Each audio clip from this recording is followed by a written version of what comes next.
promised that I was going to get an ASMR video out this week, and I always keep my promises. Gary the Grey always pays his debt. Wait a second, different show. Anyhow, I am coming to you recorded from my bedroom this evening, and I just thought that it was appropriate because we're going to be talking about sleep and sleep hygiene. Sleep hygiene, if you've never heard of that, sleep hygiene is just all of the things that help you get to sleep and help you stay asleep. Okay, so a lot of people in the ASMR world have difficulty getting to sleep, and I do have a number of tricks that have worked for me and a number of tricks that have been tried scientifically and are known to work, and I really wanted to share them with you. The first thing I'm going to do is tell you about my bedroom, because there's nothing to tell.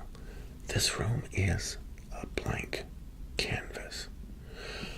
Let me look around here. I have a night table on my right hand side. It has a lamp on it. That's it. My closet, the doors are closed, so it looks just like a big panel wall.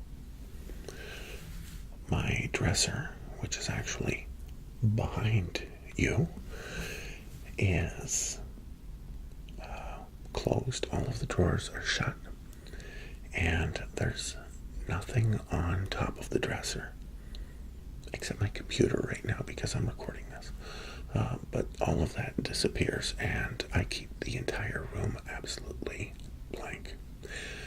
Blackout curtains. I'm a shift worker, which means that sometimes I have to work night shift, and those blackout curtains are very important, and I will tell you why a little bit later.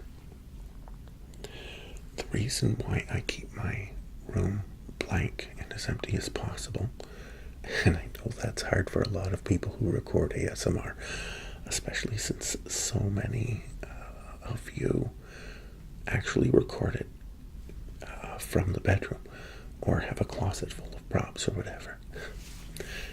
Or maybe you're still living at home and your room is your space, so it might be pretty cluttered. I remember when I was a teenager or in my early 20s, so I totally get that. But I'm just saying that less is more when it comes to sleep. Other tips that I can give you, maybe I should tell you why it works. If you have your work clothes out or school clothes or whatever, it can be a stressor, and it could trigger you to think of what you have to do tomorrow. And that's why people who are professionals in this field will say keep your bedroom as empty as possible. And it really does work. The last thing you need is your head spinning around in a circle with thoughts about an exam that you have to take or a job interview that you have to go for. So keeping all of that stuff away and maybe in a closet or in a drawer will help to reduce the stress, and that's going to mean a better night's sleep. The candles behind me are just props, and they will disappear as soon as this video is done. The only thing that I do have behind me is a Bluetooth speaker, and the Bluetooth speaker I use for ASMR videos at night. But there is a trick to that as well. Actually, a couple of tricks when you're listening to ASMR or relaxation videos at night. Videos and the light that is cast from the screen can actually keep you awake. It can interfere with what is called your circadian rhythm. your mind sees the blue light and is tricked into thinking, hey, it's still daytime, so I'm not going to send out all of those really nice chemicals that are going to help this person to fall asleep, because they should be up and about doing stuff. So people have figured out ways around that, and you've probably heard of it, the blue light filters that you can get for your phone. You can get them for your computer as well, or for any video display terminal. Those are really handy. You can set them up to automatically kick in at about 6 o'clock at night, or whatever time you want it. You get to program those things. What it does is it filters out all of the blue light that can also be associated with daylight, and what you get is more of a warmer screen, warmer color temperature, and so your body is not going to be tricked into thinking that it's a different time of day than it really is, and then your body is going to be able to produce all of those really nice chemicals that are going to help you fall asleep. When you are playing a video, an ASMR video, or any other video on YouTube, what you may notice, once it gets to the end and it goes to the next one, you get hit by a commercial, which might be super loud. I have an answer to this. It's worked for me 100% of the time. Make a playlist of one video. Make it your favorite ASMR video or long relaxation video. Just one video in the playlist. Hit play and hit it so that it will recycle. You might hear the commercial the first time around, but when it restarts, and you'll probably be asleep by then, there won't be a commercial. At least there never has been for me. I can't verify it 100% because what I find is I've never been awake for it. And we're talking about me, major sleep disorder before I discovered ASMR, before I was introduced to ASMR by my son. So I have never been woken up by a commercial when I've had a one video playlist that's hit on recycle. And that's why I say make sure that it's your favorite really long one. It's kind of funny. I have a favorite video that I use because the tone of voice is the same throughout, and there are no surprises or anything in the video, and the video will knock me out within about 10 or 15 minutes. But the funny thing is that thing plays all night. If I do happen to wake up at any point of the evening, I will hear that voice and then boom, I'm right back to sleep again. And that is probably, given that YouTube artist, probably 600 or 700 hits on just that one video. Which probably doesn't show in the long run because I think the video has over 1 million hits on it. But you could really be helping to support your favorite YouTube artist by doing something like that. I know it sounds pretty bizarre, but it really does work. And if you ever have had a sleep disorder or have had trouble falling asleep, that is definitely something that you want to take advantage of. And believe me, you'd be very grateful to the ASMR personality for doing what they do. Just being able to sleep is such a gift, and having been on both sides of the coin, I am going to be forever grateful to all of those incredible ASMR personalities out there who do such a wonderful job, and it's really a wonderful service. Now, ASMR is not the only thing that you can listen to. A lot of sleep problems I find when people talk to me about sleep, and the reasons why they can't sleep is because they will be lying down, their eyes will be closed, and they think about one thing one tiny little problem in their life, and they cycle it around in their head, and it snowballs in their head, and they own it until it becomes this really big issue. And so the art of redirection is what I like to use. Redirecting through ASMR is an obvious one, because you're listening to somebody's story or somebody's role play. But guided meditations are absolutely wonderful. And there are different kinds out there, so I am not going to should all over you and tell you what you should be listening to and what you shouldn't be. I am saying go ahead and take a look at the guided meditations out there on the internet. Take a look at the progressive muscle relaxation exercises, or the more passive ones where you just listen and focus on your breathing. There's a million different things out there that are really helpful. Another thing that can interfere with sleep: have you ever woken up in the middle of the night and you're just super hot? It's like somebody turned up the heat.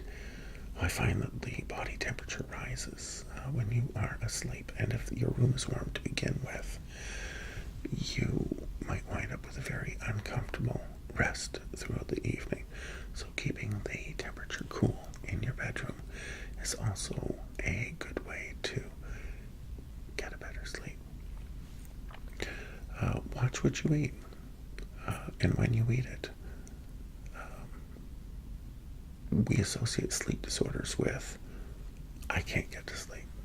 But sleep disorders can also be I can't stay awake. I can give you a perfect example of this, and I know that a lot of people experience this either at school at around 2 o'clock in the afternoon, or at work in the office around 2 o'clock in the afternoon.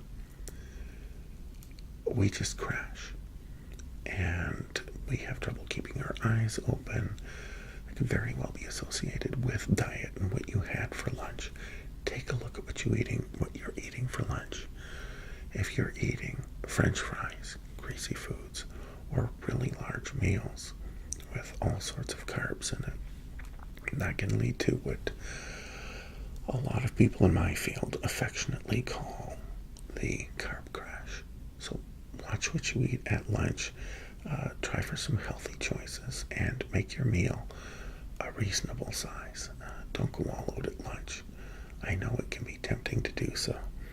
Now, the downside of being tired is that if you're at work, being tired can lead you to crave more carbs, and it can lead to weight gain. For the 8-hour day, it's not so bad, but for shift workers, work 12-hour day shifts, 12-hour night shifts, nurses, that can be a real problem. So plan out what you're going to eat and when you're going to eat it in advance, and try not to cave to those cravings that you have, okay? I think you'll find that if you really watch your diet throughout the day, it will make a big difference. How about coffee? I drink it intravenously, and you know how much I love my tea, and I like to have several cups of that throughout the day as well. Please be careful when you're drinking that tea, or what kind of tea or coffee you're drinking. I cut out the caffeine usually about 6 hours before I go to sleep. Now, you've seen me with my collections of David's tea, and a lot of them have no caffeine whatsoever in them, and so I might make up a pot of something at night knowing that it's not going to keep me awake. So caffeine is one thing, and that's not the only thing that might keep you awake. Medication. If you are prescribed medication and you are to take it once daily usually means please take it in the morning. But talk to your doctor about that. Medication can interfere with your sleep, and when you take your medication, can wreak havoc with your sleep schedule as well. And when we think of medications, we think of what the doctor prescribes. It's not just what the doctor prescribes. There's a lot of over-the-counter medications like antihistamines that can interfere with our sleep as well. Natural remedies. One thing about herbs that a lot of herbal medications that people don't realize, they are medications. And they do interact with your body and the body mechanisms, and it can interfere with your sleep as well. If you are taking an herbal medication or any kind of supplements or anything and you've gone to see your doctor, make sure you include that in your medication history, okay? It's not only a good idea for your health, but that kind of stuff can really mess around with your sleep as well. So if you're taking any kind of supplement or anything, look it up on the internet. There's a lot of reputable sites out there, and that will be able to tell you whether or not it will interfere with your sleep or not. Do you exercise? I don't exercise enough. I don't think most North Americans exercise an awful lot. I do make it a point to walk to and from work, and that's about a 20-25 minute walk. And I usually go out for a walk around lunchtime as well, maybe for about 20 minutes to half an hour. Getting that exercise is really important, but also when you exercise is really important. If you do work out, try to do it early on in the day, preferably in the morning hours after you wake up. If you exercise late in the day, right before bed, you've just opened up a floodgate of chemicals in the body that are going to possibly interfere with a good restful sleep at night. And keeping the electronics to a minimum because of electromagnetic fields, making sure that you have low-powered devices in your room well away from the bed as much as possible. I told you about the Bluetooth speaker that I have behind me here. It's 120 volts that is converted to 12 volts, and it is really low, just enough that I can barely hear the ASMR audio when I am going to sleep. And keep your phone well away from the bed. If it goes off in the middle of the night, like a little chime or something to let you know you have a notification, the temptation to actually look at it can be really high as well, especially if you're like me and you're hooked on electronics and Facebook and all of the gizmos and all of that stuff. That kind of stuff, again, can keep you awake. Keep it out of sight, keep it away from the bed, and it's less temptation to look at it. You can even put it on airplane mode so that it doesn't disturb you at night. And I think that's about it. If I do think about other tricks for getting to sleep, falling asleep, and staying asleep, I will let you know in other videos.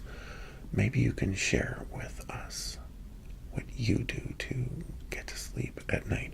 I would love to hear it. Any kind of tip or trick that you have that can help people fall asleep, I would love to hear about it. So just mention it in the comments if you're willing. Okay? And on that note, I think I'm going to blow out the candles and I'm going to crash myself. It's starting to get a little bit late, and I think I'm ready for a few Z's myself. So, good night. Good night.